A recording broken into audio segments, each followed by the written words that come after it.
Well, I think people are well-intentioned, but we go round in cycles on this, and the cycles tend to be, you get a change of government or a change of minister, and then you get a renewed emphasis, and then we all try and rediscover the wheel.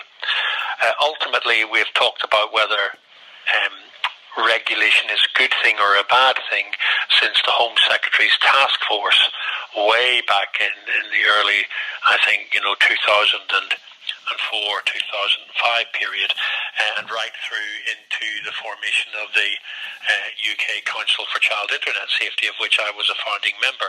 The debate was always, do you regulate or do you look at self-regulation? And I think out of, there's a perfect storm has taken place, and I think the government's only way, in their view, to reconcile it in the austere environment that they have driven is to try and look for a cheap solution, a low-cost solution.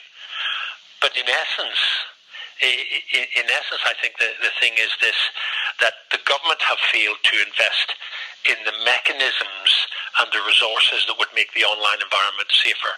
They've failed to invest in better early education of our children, because behaviour influences conduct and thereby informs risk in the online environment. The online harms paper, it again misses the mark. What we're doing with online harms is pointing the finger of blame. And we point it, at the bogeyman, which is the very rich internet industry. Could they do better? Of course they could. But arbitrarily fining them in the aftermath of a terrible incident, so after a child has been groomed, gang affiliated, sexually exploited, or radicalized, or indeed, a child with severe and complex mental health issues has got to the point where they've taken their own life, and the internet played some part in informing that. Finding that social media company after the fact is like, closing the stable door after the horse has bolted.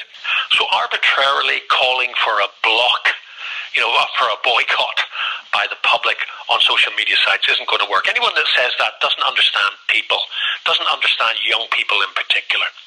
But ultimately, if you understand the people behind social media companies, and if you understand the people behind large organizations and advertisers, what you do is you say to them that if you are an advertiser whose adverts are associated in a space where harmful conduct takes place, then we think that you are funding a reckless environment, and therefore your brand will be associated with that harm, and there will be a knock-on implication.